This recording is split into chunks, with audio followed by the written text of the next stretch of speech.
Yo recuerdo decir algo mucho cuando era joven y creo que a veces lo decía en las predicaciones, cuando muchos años antes.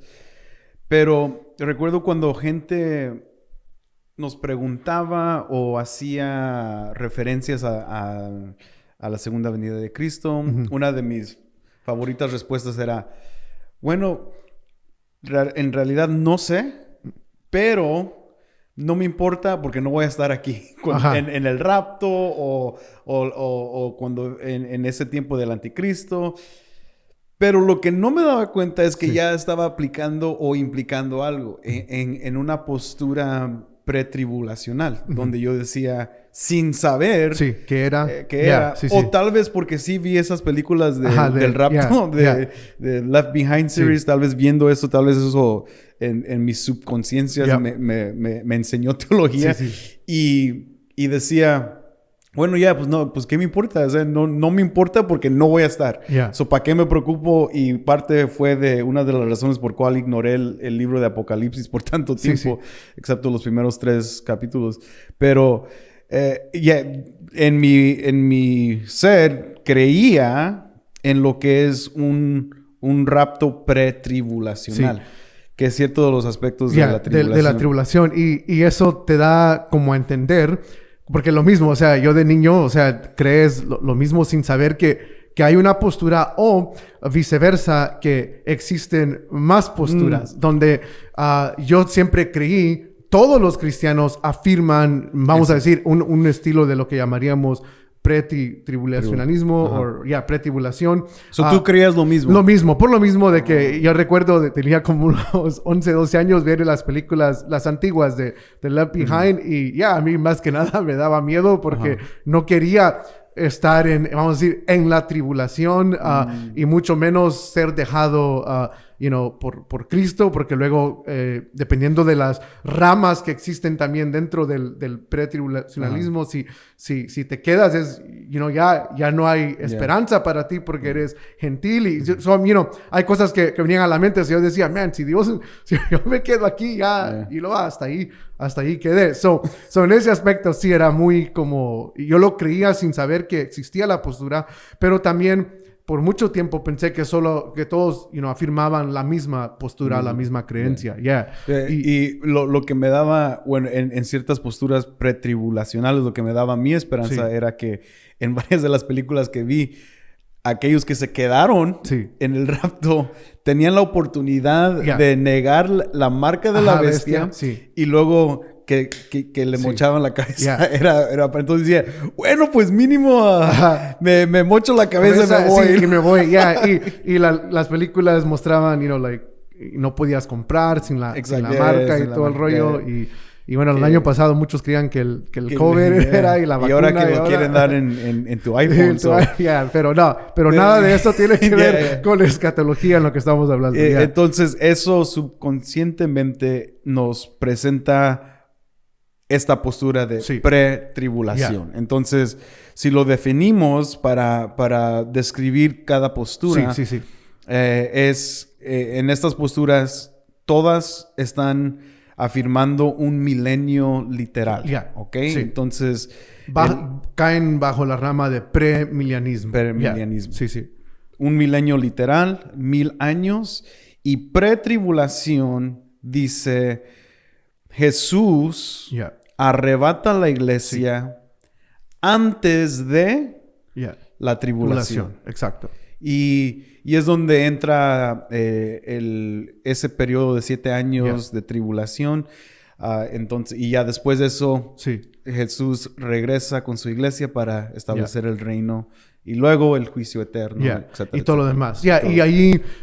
entran 2 ideas. Número 1, la iglesia es arrebatada. Hay varios pasajes. 1 Tesalonicenses 5, el capítulo, no recuerdo el verso exacto, pero habla de que Pablo mismo le dice, Dios no nos ha creado a nosotros para el día de la ira, entonces, o día de juicio, so básicamente el énfasis de que la iglesia no es, estoy aquí refiriéndome a soporte del argumento para apoyar ese aspecto, pero sí, en ese es un aspecto donde, hay varios versos claros donde dice que la ira de Dios no es para su iglesia, sino, y por eso Dios arrebata a la iglesia antes del arrebatamiento, y luego está, creo que de todas las posturas que vamos a hablar, esta es la que más hace una distinción entre la iglesia y Israel de una manera, vamos a decir, más literal que tal vez las otras dos posturas. Bueno, en sí son tres más, pero las otras dos son muy similares.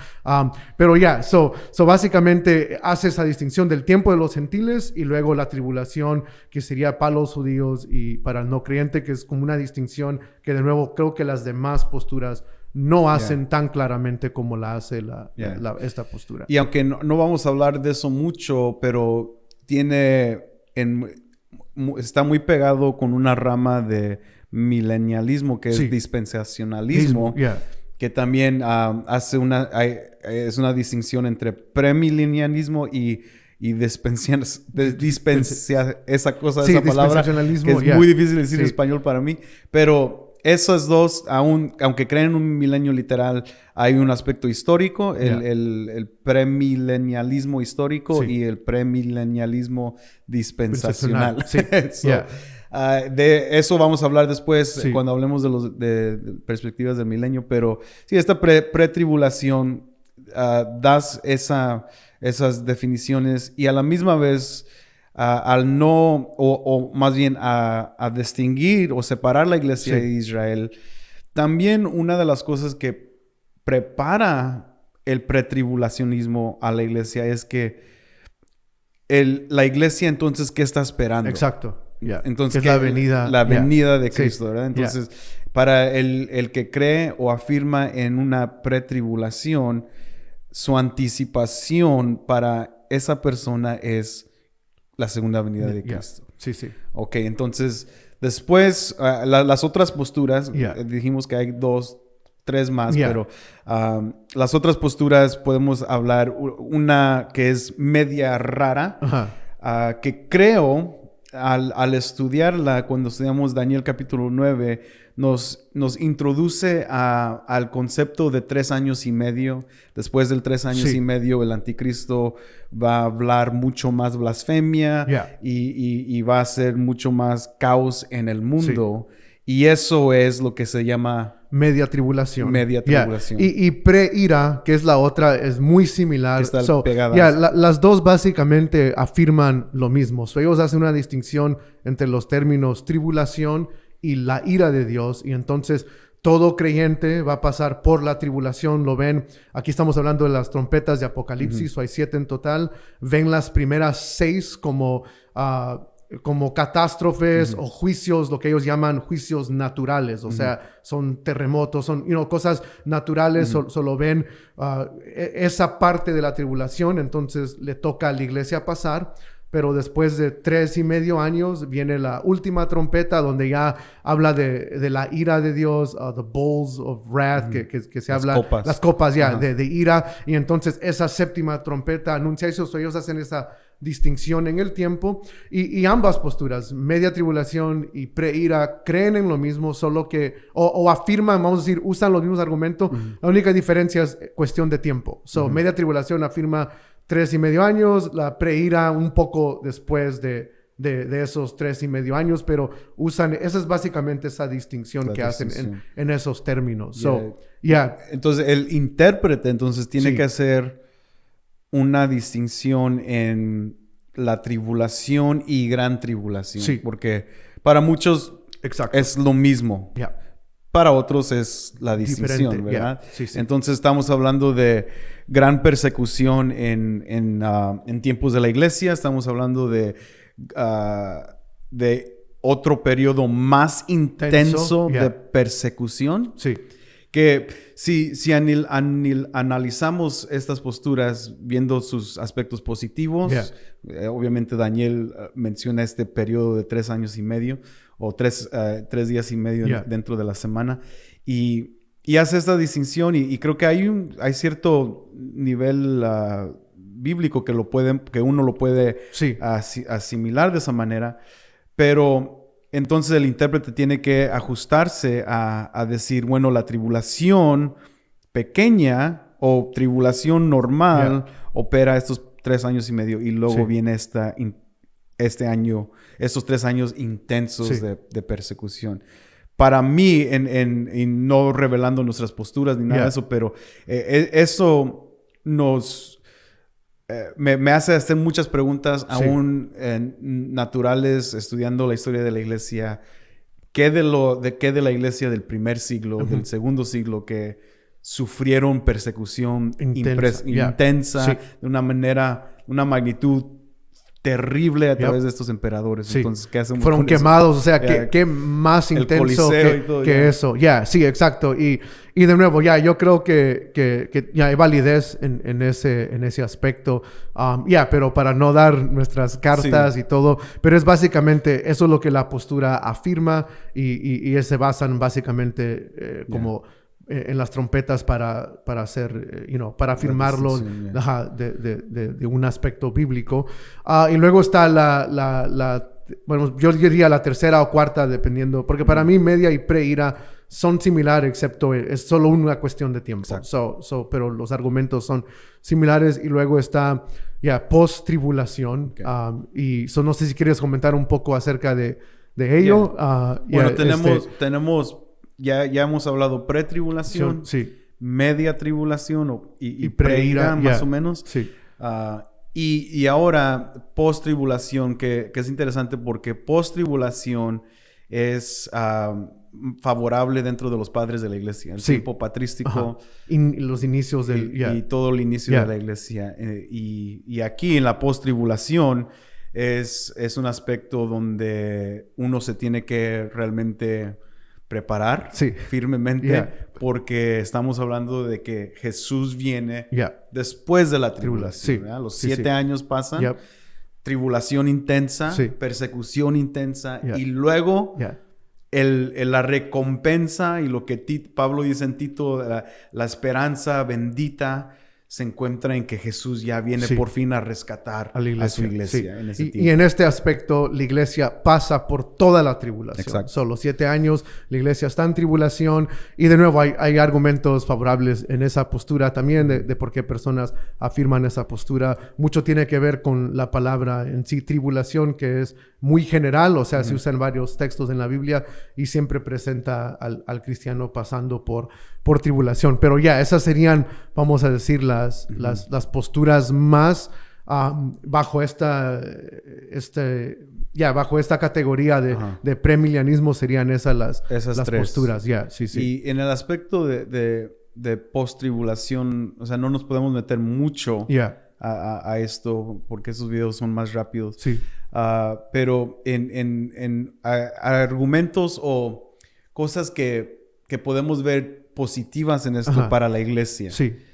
Por ejemplo, una de las áreas que yo veo positivamente dentro de esto es que sí hay un sentir de purificación de la iglesia. ¿Quiénes son los verdaderos cristianos? Los que son... Sí. Si tú eres verdadero, vas a sufrir por la causa de Cristo. Y si no, te vas a ir. ¿No? Otros aspectos que tú ves en esta... Creo que aún bíblicamente Dios no, aún viendo otros pasajes de sufrimiento y de una doctrina de sufrimiento, de tribulación, Dios nunca dice que nos va a sacar de ello, sino que siempre va a estar con nosotros en medio de esas tormentas. O aún pasando, si la postura es correcta, pasando la tribulación, el recordatorio es siempre en que Cristo viene pronto y Dios está con nosotros. O sea, Él nos da la fuerza. Nos guarda de, vamos a decir, negar la fe aún en medio de la tribulación, que creo que es mucho de lo que vemos en general en cuanto a sufrimiento y persecución. Cristo dijo, van a ser perseguidos por causa de mi nombre. Si eso aún se extiende al tiempo de tribulación, vamos a decir, de una manera más severa, más legal, como quieras pensarlo, pero de una manera más grande al nivel global, al final, Cristo lo promete y por eso, vemos que Dios va a estar con nosotros y nos va a guardar, no del sufrimiento, pero sí de no negar la fe. Y aquel que la niega, como mencionaste, o sea, es otra marca de purificación de cómo Dios establece al verdadero creyente y al que simplemente finge y dice decir que es. Y bueno, y entonces esos son a grandes rasgos, generalmente. Las o sea, posturas. tenemos que, vamos, de hecho en la iglesia vamos a estar hablando al más futuro, detalladamente.